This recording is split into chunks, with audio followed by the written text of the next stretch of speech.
But they're spending millions on TV because you know what? They think you're stupid. Think about that for a minute. They think you've learned nothing over these past 2 years. They think we've gone through literal hell, it felt like demons themselves are coming up, and that we've learned nothing. They think we have not learned.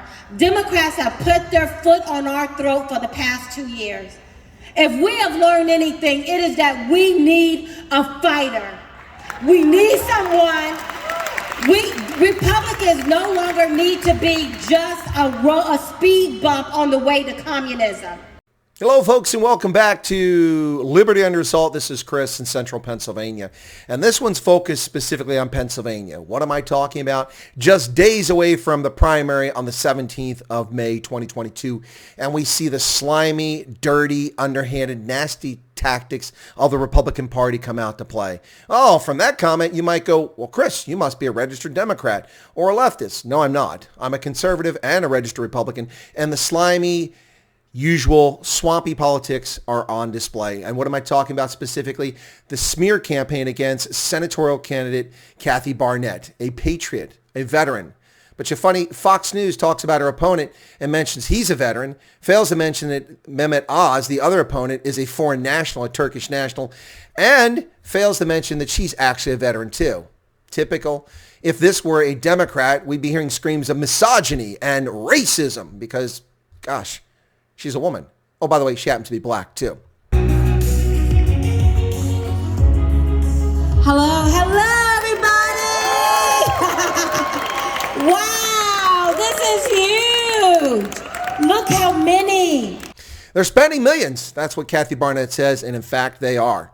They're spending millions of dollars to get her. But look what she managed to do. During the effort to get on the ballot, her team managed to get over 12,000 signatures, thousands more than necessary to qualify for the ballot. My team turned in over 12,000 petitions. I know. No, thank you. Thank all of you. I could not have done it without you. It's a battle of David versus Goliath. And David, or in this case, Kathy, has really closed the ground, closing the gap between the front runners and herself in this Senate race. And at the last minute, they pull slime out of their dirty tricks bag. And they take snippets of audio recorded of her speaking, comments she's made. They string it together, and we have ass-burn, useless journalists who work for large newspapers with big travel budgets and expenses and editorial staff and things like that, pissing and whining because Kathy Barnette's staff can't answer their questions. Well, she's running a people's campaign on a shoestring budget. She doesn't have an army of lawyers, an army of advisors and poll watchers. She's got grassroots Pennsylvanians who are standing behind her and alongside her for a campaign. And she has closed from single digits to within striking distance of the Turkish fraud, the carpetbagger, and the other one out there that the party wants.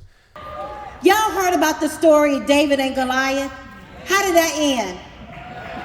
Yeah, right? I see you, David. How did that end? You know, the world would say the odds are against us. Do you know how we pick people on the Republican Party?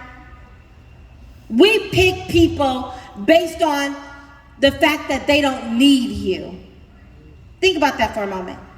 We specifically pick people who are so rich that they can do whatever they want to do, go wherever they want to go, buy whatever they want to buy, and they don't need you.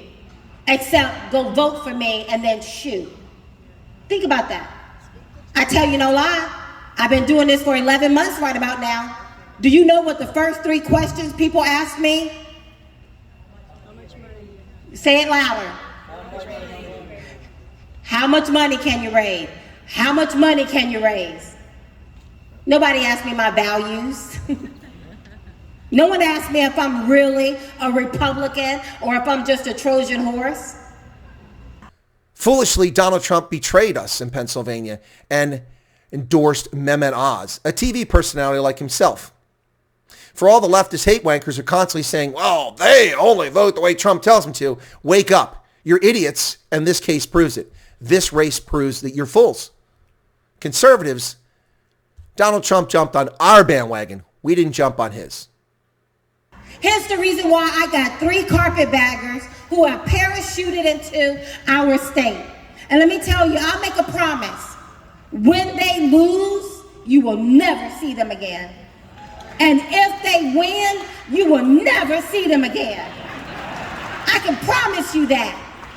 Kathy Barnette asked a very good question here. How will they fight for you when they don't bother to even come see you? I haven't seen any of these candidates other than Barnette. I will be fair and say that we did see Mehmet Oz show up in Carlisle, but I saw no notification of that anywhere in the press or from his campaign, so I missed that rally. How are they going to fight for you when they won't even come and stand up in front of you and allow us to look behind the curtain to see if the Oz is real or not, right?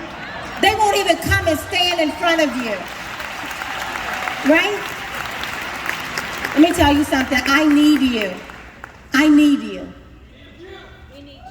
I need you as much as you need me.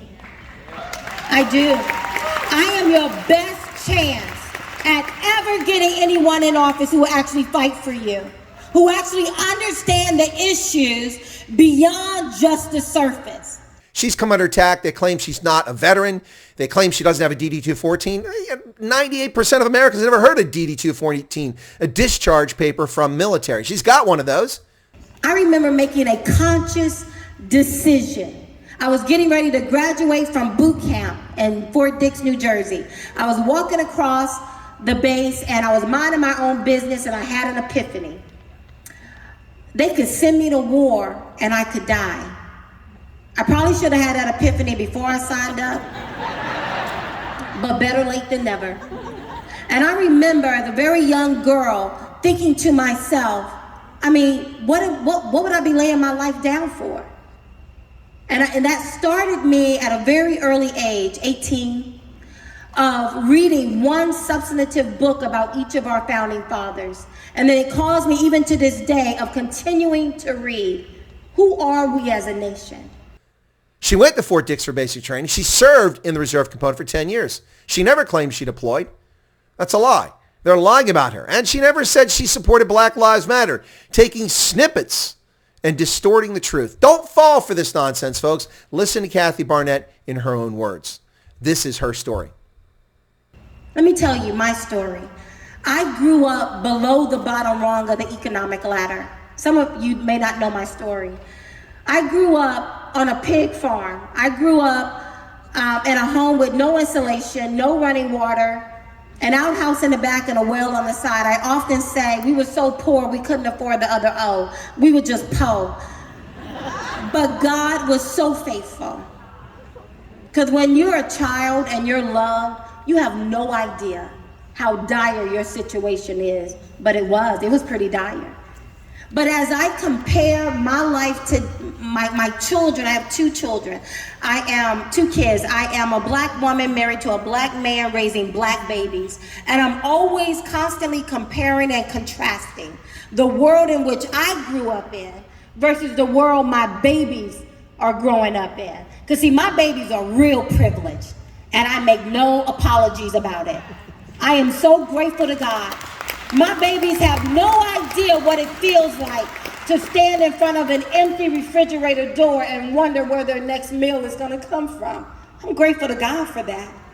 My babies have no idea what it feels like to sit in a dark room because their single parent mother cannot pay for both the rent and the light bill.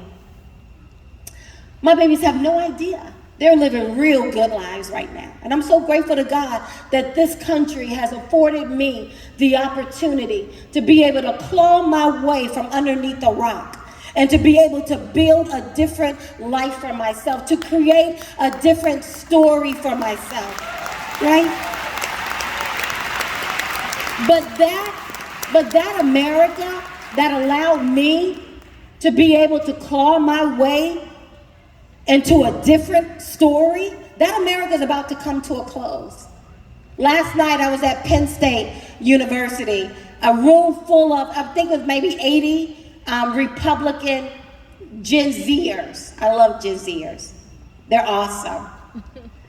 That's that group of very conservative kids you were talking about.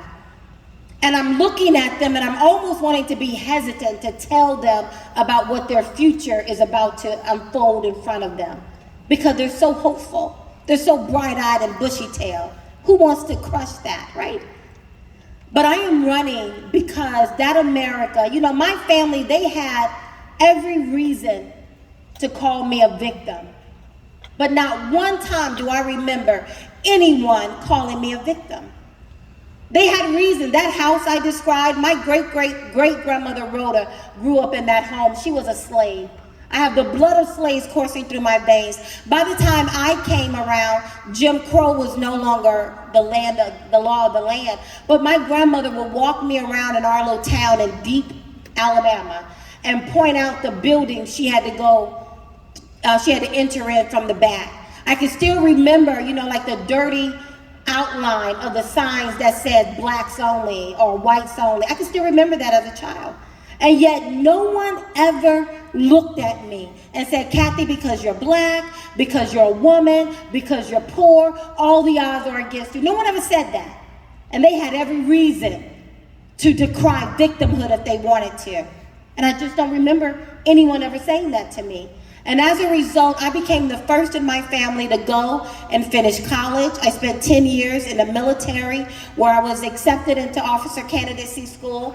I loved all 10 years. I had the best time. I'm so grateful to God.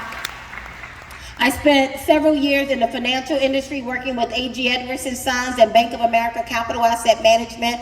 I've analyzed hundreds of companies. I know exactly what causes those little line items to go up and down. And guess what? Incentivizing people not to work is not how you grow a business. It's not how you grow an economy, right? I went on to work in corporate America, an adjunct professor of corporate finance. I authored my first book, Nothing to Lose, Everything to Gain, Being Black and Conservative in America. That went #1 it came out at the beginning of the pandemic and it went #1. Because apparently COVID doesn't mess with you if you're a big box retailer. So praise God for Amazon, went #1. Homeschooled my kids for 6 years, had so many different journeys in life, and now I'm running for U.S. Senate. Only in America. Only in America. Only in America do you hear that arc in my story. This is the greatest country that has ever existed. But she is the greatest country because she was founded on the U.S. Constitution. Y'all trying to tell me my time is up? 1 minute. Turn it back down. 1 minute.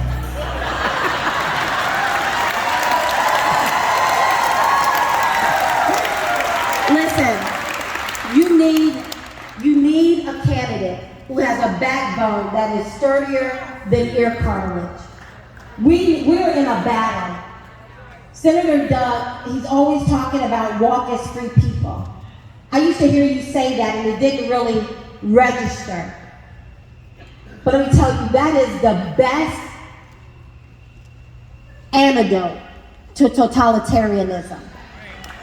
Refuse to be a slave. Refuse to be ashamed.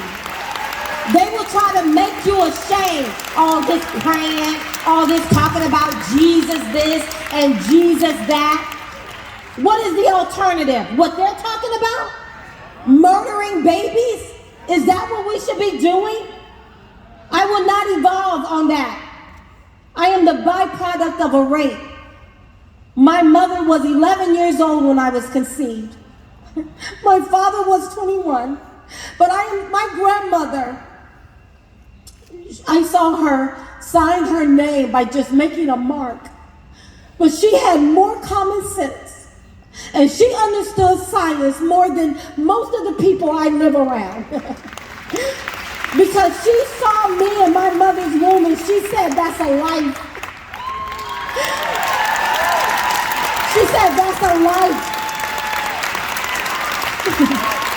I am so grateful to the people that came around my mother and they saw a life. They did not see me as an exception to the rule. They did not see me as an inconvenience. They did not see me as something to be ashamed of.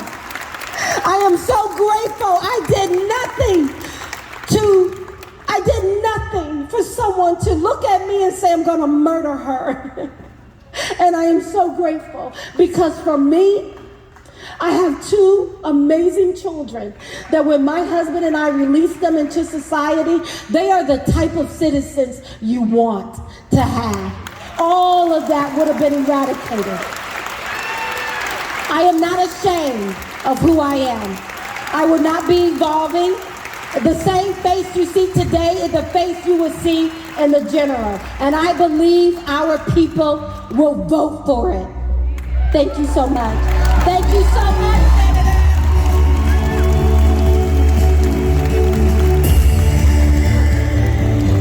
Well, there you have it, folks. The real Kathy Barnette in her own words. An emotional story she tells, indeed. This is a woman who they've come after. And not one reporter, left or right of the aisle, has bothered to say, hey, why are they attacking a woman? Hey, why are they attacking a black woman? But isn't that what they always do? Can't you see the fraud here? Why are they afraid of her? Because she's honest. She's trustworthy. And she tells it like it is. Now, you may see that as shtick, but I see this as genuine. The primary is on the 17th of May for Republicans in the state of Pennsylvania. And I urge all voters, Democrat, Republican, Constitutionalist, Libertarian, whatever your affliction or affiliation may be, go to the polls on the 17th. Have a good turnout and vote for the candidate of your choice. And if you're a Republican voter, I ask you to have an objective viewpoint and do a little research over the weekend into this candidate. You'll find that everything they're saying about her is lies. And why are the Republicans lying about her? Why is Donald Trump endorsing a television personality who's not a resident of Pennsylvania and promises he will surrender his Turkish nationality if we elect him? Now, see, the problem with that is he's a naturalized citizen. And when you take an oath of naturalization in the United States, you swear allegiance and fealty to the United States exclusively. And you abandon all claims to all foreign potentates, kingdoms, monarchs, and sovereign states. So either Mehmet Oz is a Turkish national or he's a fraudulent American who betrayed his oath. You take your pick. Go vote, Pennsylvania.